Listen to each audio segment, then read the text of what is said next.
Hello everyone. I would like to share two short stories today. The first story happened during the Western Zhou Dynasty. The 10th ruler, King Li of Zhou, ruled with coercive and tyrannical methods, ruthlessly plundering the people's wealth, monopolizing social wealth and resources, intensifying the exploitation of the working people, and simultaneously stripping some nobles of their power. Externally, the Zhou dynasty waged war against the Jinchu states to the south and defended against nomadic tribes to the north, while also facing numerous conflicts with neighboring ethnic minorities. To suppress public discontent, King Li of Zhou enlisted a sorcerer from the state of Wei to monitor those who spoke out. Whoever the sorcerer denounced, King Li had executed. As a result, fewer and fewer people spoke out, and at the same time the feudal lords stopped coming to pay their respects. Eventually, none of the common people dared to speak up anymore. When they met on the street, they could only exchange glances to communicate.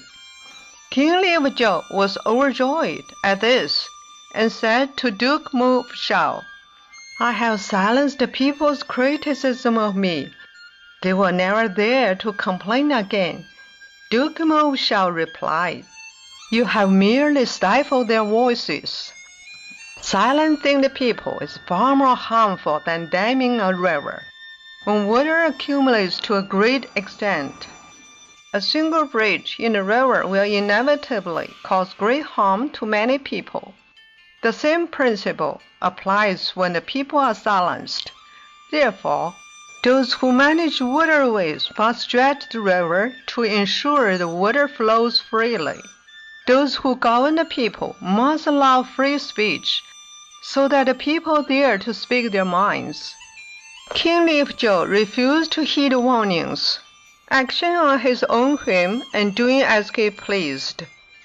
From then on, the people dare not speak out. Within a few years, the people, having reached the limit of their endurance, rose up in revolt. King Li of Zhou fled in panic and died in exile. The second story took place during the Warring State period. On one occasion, the state of Qi was preparing to attack the state of Shang.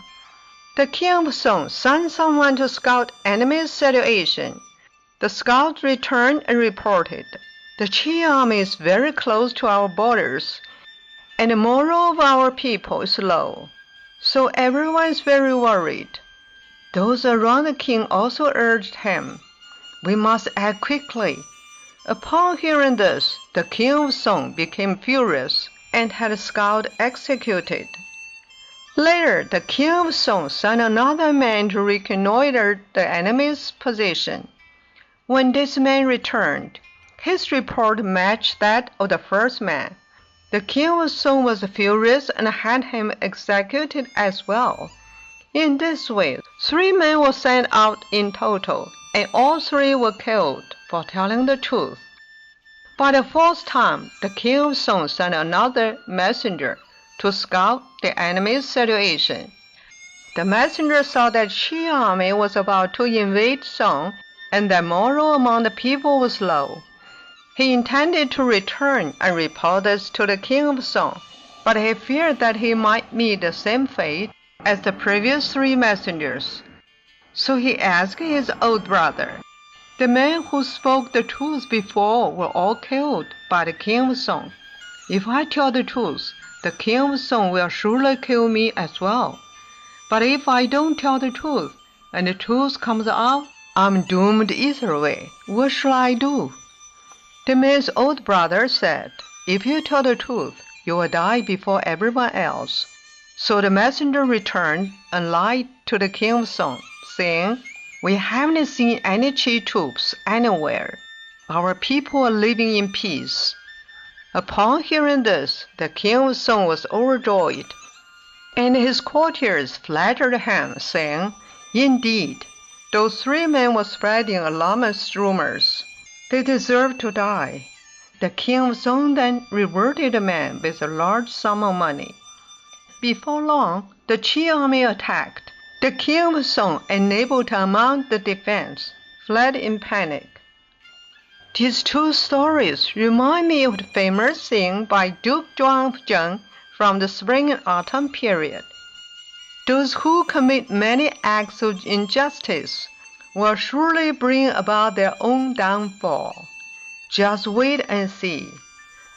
Conversely, they also remind me that the brilliant achievements of Zhenguan era of the Tang Dynasty were inseparable from Emperor Tang Taizong's willingness to humbly heed his minister's advice.